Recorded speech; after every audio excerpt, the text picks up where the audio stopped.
How's that for everyone? All the sound, maybe.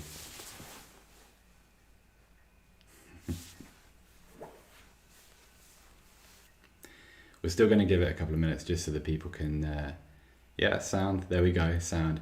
Hey, there's no Don, there's no JJ, there's no supervising Joe, so you have to give me a little bit of leeway. Give it one more minute and we will see who comes in. So the format's going to be, I think it's probably going to evolve over time. So we might do 20 minutes this evening and see how people enjoy it. Jump in, talk, do what you did during the Euros. For those who were there and for those who took part in the live streams each night, just jump in. We'll try and pick up topics as we go. I won't see everything, obviously, because otherwise you'll just have long sort of 45-second silences. And yes, Joe is supervising. But I will try and get to anything and disagree, agree, argue nicely. One thing, my wife and I have just got 2 new kittens, so if they invade the live stream at some point, really sorry, but they kind of roam the house. They go wherever they want to. So hopefully they don't topple over the laptop, and I don't know. We'll see how it goes. So I think with the bigger topics, with the Premier League meaty stuff, we'll probably leave that, most of that for the podcast. But obviously, Tottenham are expected to let go of Nuno Espirito Santo at some point, and that's kind of, I think it's got to that stage where when a crowd turns against a manager and it becomes as hostile as it did yesterday, and everything's as angry and almost as personal, as it was, I think it's kind of for the best, because you can start talking about, right, well, I'm going to endeavour to play more attacking football, or I'm going to select this player or that player. When a certain section of the crowd, maybe not a majority, but a kind of majority of the kind of the vocal section, when they decide that that's that, I don't know, it just feels very nasty and toxic, and also not very productive. So I expect that change will get made before much longer.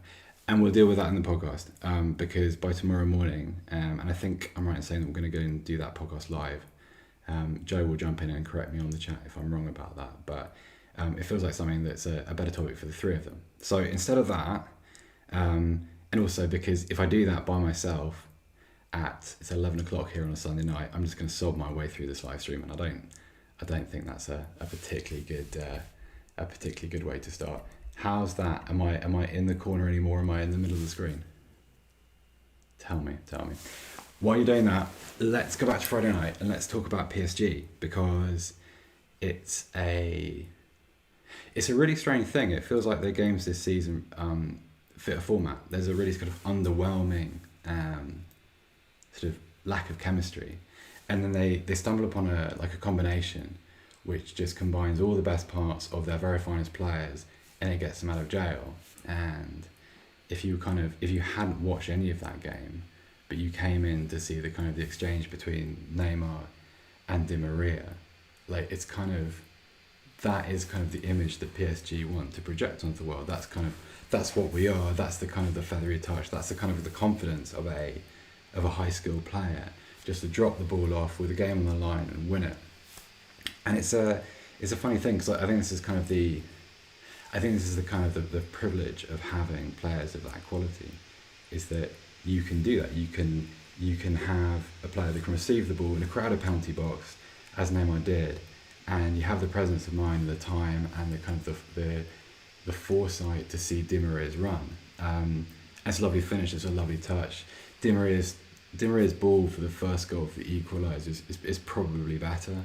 It's a level of vision that you don't see, and that's kind of what I want to talk about first, because Di Maria he exists in this really strange place, because he's been, I think it's fair to call him a star of the game. He's been a star of the game for like almost a decade, and he has some signature moments to his name. Like everyone remembers that sort of zigzag move in the Champions League final when he when Gareth Bale scored his header on the rebound in extra time. Um, and yet there's one of the things you hear about him is, oh, he's underrated. People don't talk about him. People don't put him in the same bracket as someone like, I don't know, someone like Arjen Robben perhaps. And it's a funny thing. It's probably true, and there's no obvious reason for it. Like, he's played for some of the biggest clubs in the world, so he's played for Real Madrid, played obviously for Manchester United, and now for PSG. He represents a very big international side in Argentina. So he's always had the platform, and he's had these signature moments. You can think of, like, even when Di Maria was in England and didn't go well for him, like, most people remember that goal he scored at the King Power, the kind of the dragged scoopy lob against Leicester. In the game, I think Leicester will go on and win that game 5-3. But he has all the kind of the sort of the YouTube highlights of a top class player. And I think one of the reasons with him is, if you look into statistics and if you look into what he's contributed, I think he's never started more than 30 Ligue 1 games in a season. I think he's only at most scored 12 goals in a season. And that was in Liga, so kind of like a lower level of opposition than he faced in La Liga or the Premier League, and with a higher calibre of teammate. And so the picture is of this guy who, I don't know, it's almost like you can't get a grasp of him, because he's too ethereal. Like, you see glimpses of him, you never see his quality pulse through a season. You notice him in moments. And that's quite a strange thing, because, like, if you think about, like, what counts for greatness in today's game, like, you think of, like, Messi and Ronaldo, that's about dominance at the highest level. Like, it's just relentless week on week on week on week, and kind of what you probably expect from Kylian Mbappe in the future, what you're already probably getting from Erling Haaland, in terms of his kind of literal contribution. It's like, and Di Maria, I don't know, he's a funny person, and also, like, he's someone that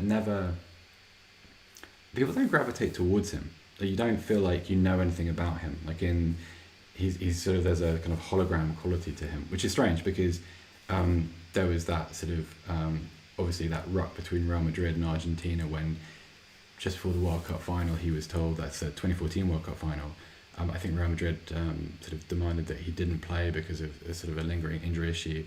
And he sort of had this kind of like warrior-like reaction in the changing room, like, no, I'm going to play, and, to hell with my groin or hamstring or whatever it was that was bothering him. And that's not the image of the player. It's a kind of like a sort of a slightly kind of fair weather footballer. So he's a really strange one. Like, I think if you go back and sort of in 10 years' time, when you remember what he was, you have a sort of oh yeah kind of response to him, which is a strange one. PSG also very weird. Like, we won't spend too much time on this, because I think we've done this on the podcast a little bit, but, like, I can't get over the idea of Pochettino and what Pochettino stands for and what PSG are, which is kind of this collection of great players who know they're very, very good, and know they only have to be probably about 75% every week to win domestically. And Pochettino, who's always about sort of striving for excellence. It's funny. It's something that is kind of odd. I know one of the reasons we do this is, one of the reasons we're going to do this is because we're going to try and shove everything that Joe doesn't allow onto the podcast into this. So I'm going to be self-indulgent and talk a little bit about one of my hometown clubs, Hamburg, because they did something cool last night. They were the 8:30 game in the Zweite Bundesliga. And in the first half, two of their players had their names spelt on the back of their shirts. So Jonas Meffert and Moritz Heyer, their names were spelt wrongly. And HSV are kind of like, they're a club associated with slapstick moments. Like that. So, for instance, at the beginning of this season, they printed the wrong sponsor on one of their shirts. They printed last year's sponsor. So they couldn't wear it for 6 weeks. And that was kind of like, that felt very typical of HSV. It's like a kind of normal blunder. And if you have a moment, Google the kind of the backpack scandal that afflicted them a while ago. It's one of those moments where, like, all the things that could go wrong for a football club do within a very short space of time. It's like a classic scandal. which is kind of is pretty famous around here. It's about a club executive leaving a backpack in a local park. Anyway, so when you see a club like that with not one but two players with the name spelled wrong on the back of their shirts in the first half, you think, oh, it's like it's a harsh Valism. Actually, it was aimed at people like me who snarked at them, were like, oh yeah, they're messed about, again. What they were doing is they were raising awareness for organisations which sort of promote help for people with reading difficulties and dyslexia. And so at half time, facetious people like me were busy tweeting and saying nasty things. They're actually going, well, actually, come on, this is the organisation here, and go to it, and this affects an awful lot of people. Well played, Hamburg. That was pretty good. It was a good cause as well, and I think it was very, very well done. As far as I know, I think the shirts, they replaced them at half time, wore the correct names on the back of them, and the right shirts are being auctioned off for the organisations to support them. So that's pretty cool. That's a good thing. Also a good thing, Aaron Ramsdale. Joe will have his fun with Alex and I on the podcast tomorrow morning, because I think both of us at different points said things like, why did Arsenal spend their entire summer pursuing trying to improve a position that they're already quite well covered in, because the Ramsdale saga seemed to go on for a really, really long time, and again, people like me snarked about on social media, and goodness me, what a performance like that!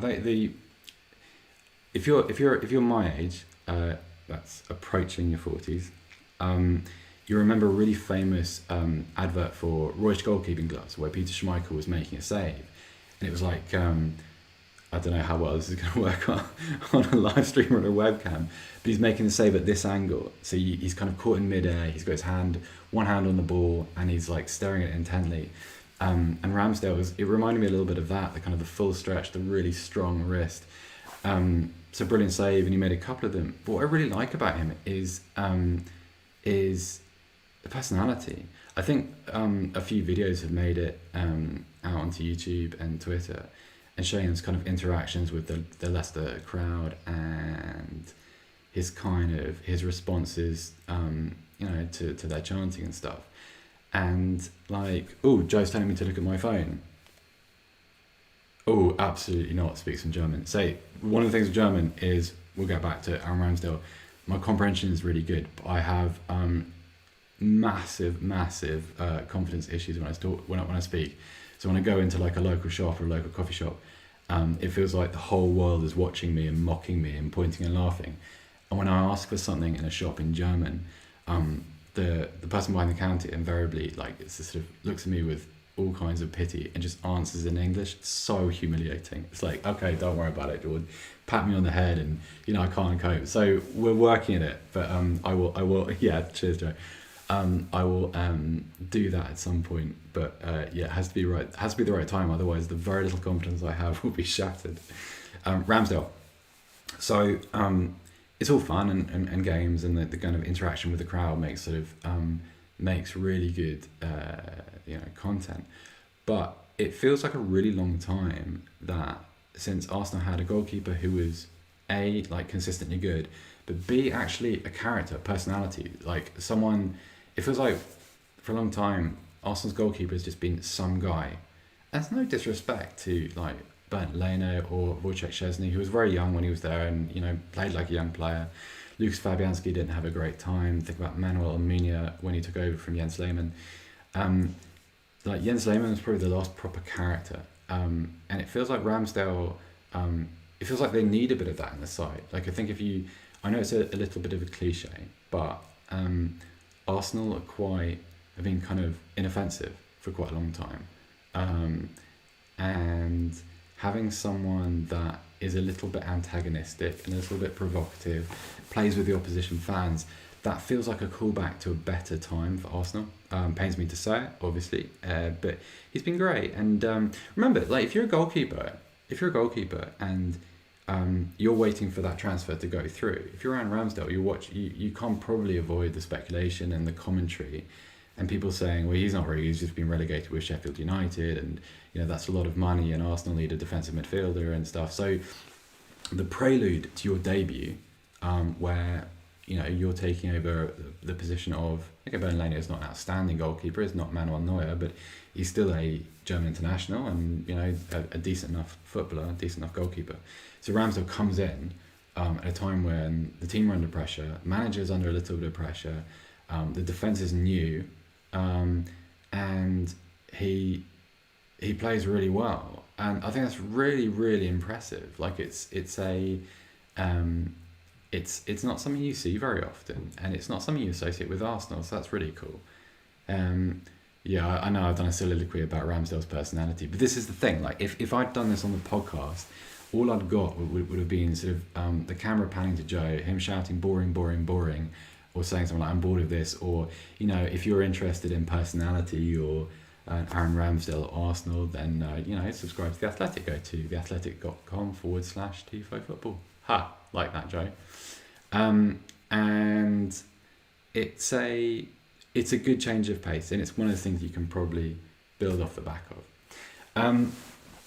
Another thing, because this is a name that's going to come up a lot over the next 6 months or so, and because he scored a hat-trick over the weekend, and because Alex and I go on about him quite a lot, and he has appeared in sensible transfers, Dusan Vlahovic. There we are, boring. Dusan Vlahovic, hat-trick this weekend. Also, he has a contract which expires in 2023, and Fiorentina have tried to extend it, but he's resistant to that. It seems like he's running it down to the to probably to the end of the season, or even to January. There's been talk that he might leave in January, and they might try and get as much money as possible. What is Vlahovic? He's beyond his goals, because I think when you think about modern day forwards, you're not really looking at goal return. It's important, but this is not the age of the two-man striker team. You cannot have like a big kind of Christian Vieri type player, but who needs like something happening around him.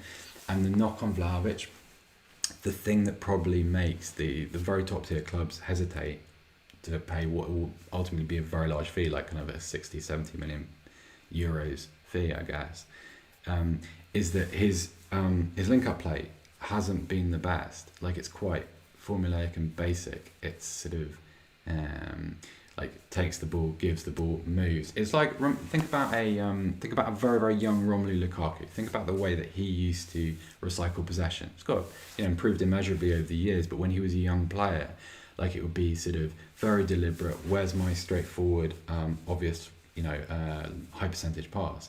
And Vlahovic has been a little bit like this over time, but that's started to improve. So if you go back and see the highlights from his performance against Cagliari, and his contribution for, I think, the second Fiorentina goal, he takes the ball, knocks it back, knocks it through the lines, sort of at 180-degree angle, so with his back to goal and with the vision, that's really, really encouraging.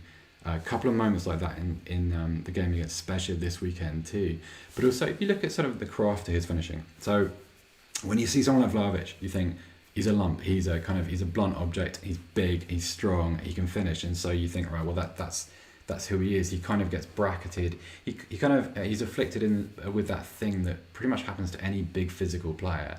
Like, you miss the subtlety in their game, and I won't try and describe it because I'll do it a massive disservice. But look at his second goal, because he manages to find the gap in the defender's legs, and there's a real sort of patience to his finish.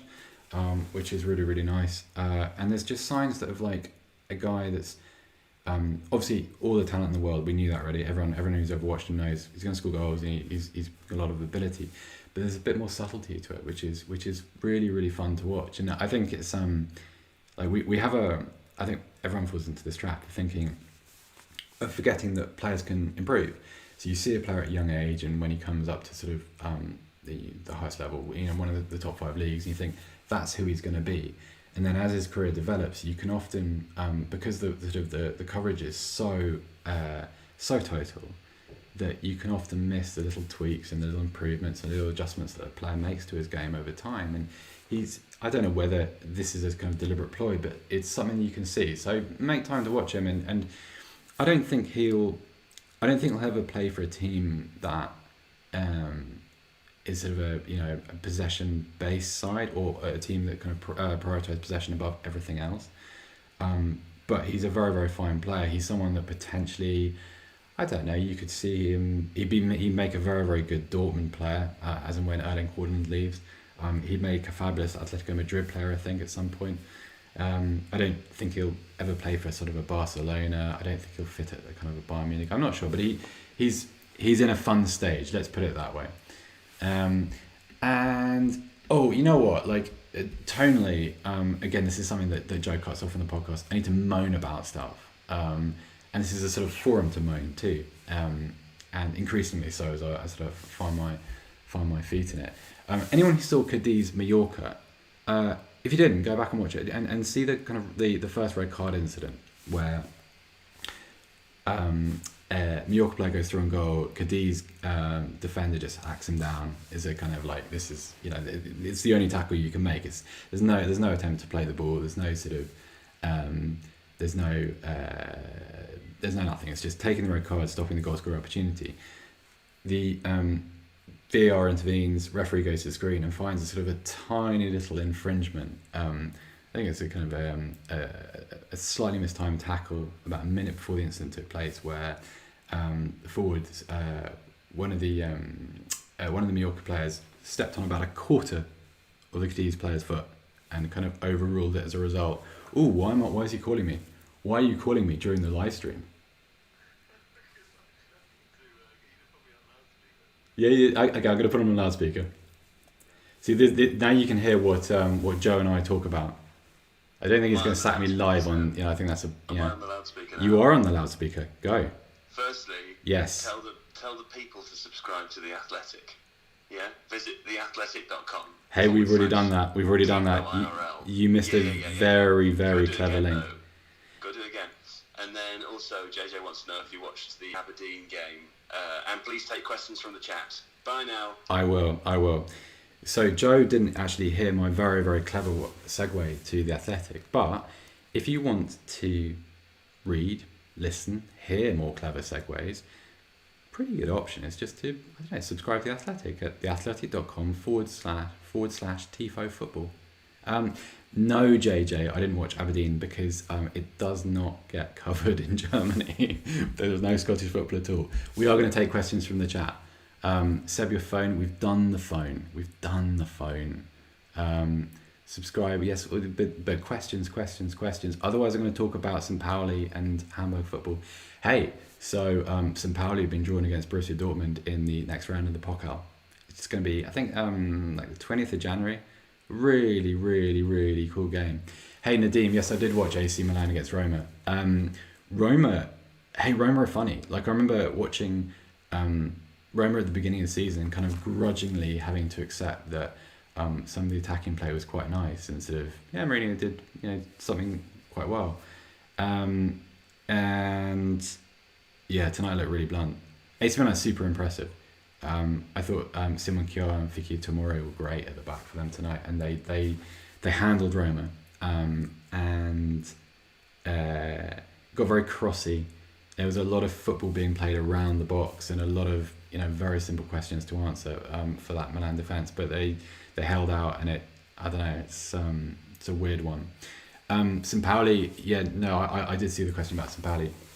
So the thing about them is, obviously people know St. Pauli because of what they stand for and their ideology, and that's great. They're a real asset to the football community, but they're playing brilliantly too as well. Like their football is exciting and progressive, and it's ambitious. And the top of the Zweite Bundesliga, deservedly, they are the best team in the second Bundesliga at the moment. I mean, I think they probably have 13 or 14 players. They obviously have a squad that's much larger, but a pool of 13 or 14 who can keep them at this current standard. Jackson Irvine's there, by the way, Hull City fans or anybody who follows Australian football, and playing very, very well.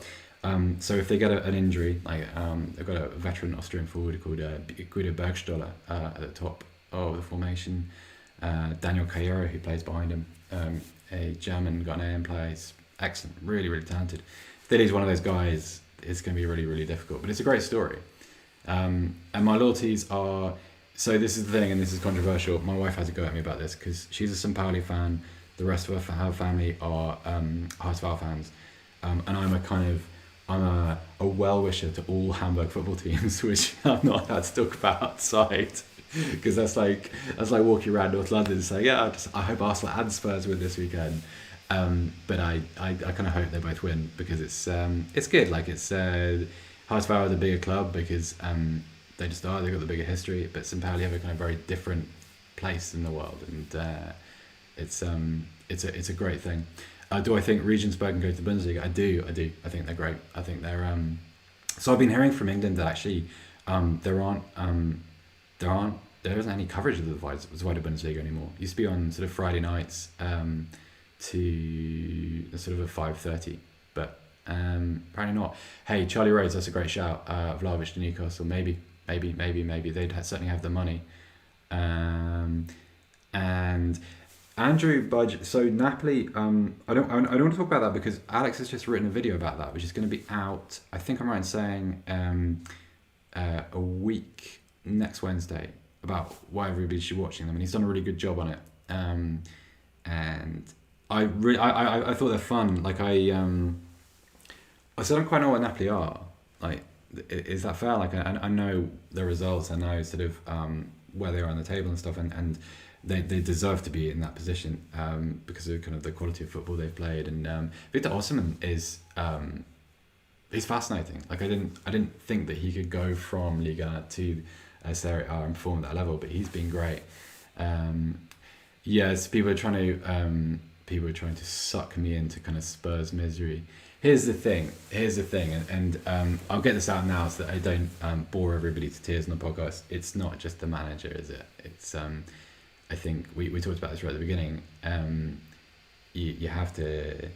I think it's become so personal, so nasty, and people are so convinced that no matter how long Nuno Espirito Santo stays at the club, he's not really capable of delivering the kind of football. I think Nuno needed a holiday after Wolves. I think he needed to do the kind of the Guardiola thing where he goes and lives in New York, plays chess with Garry Kasparov every Tuesday night, and kind of refreshes. It just looks like a man that got given a job, that he got offered a job he didn't want to turn down, but he was leaving Wolves for a reason. If you watched his Wolves team last year, they were jaded and knackered. They were an image of what he looks like now, really. But it's very sad. But Spurs, you need to do more than change a coach there. I think both above and below Nuno. What do I think of Peter Bosch? I don't know. Like his Leverkusen side were flawed, often fun, but flawed. And I don't know. I don't feel comfortable kind of offering a definitive opinion. Like he's an interesting guy, and given the right situation and given the right reflections on what's happened since leaving Ajax, I think there's a coach there. But it's difficult to get away from the Dortmund thing too. Like it's when things go wrong at that level, it's quite difficult to kind of find your way back and to get given another opportunity. Spurs creation numbers are a little embarrassing, more than a little. You know what? We will end it there. What we'll do is we'll do this on Sunday nights, and it will be a kind of reflection on what's happened over the weekend. It will be me trying not to wake my wife up, and hopefully as the kittens get older, they can kind of feature without sort of knocking over the ring light or the microphone or kind of cracking the laptop screen. And yeah, so I hope everyone enjoyed it. And if I didn't get to your questions, I'm really, really sorry. People keep telling me to put slow mode on, and yes, I will do as soon as Joe's told me how to do that next week. So don't worry. We will kind of be back with slow mode. And hey, maybe we can whoever moderates next week, maybe they can kind of keep an eye on the questions, because that's how we did it during the Euros, and it worked really well. One of us, whoever wasn't on camera, was kind of checking out sort of questions and calling back to them. So we'll do that, and thank you very, very much, and enjoy whatever's left of your weekend, and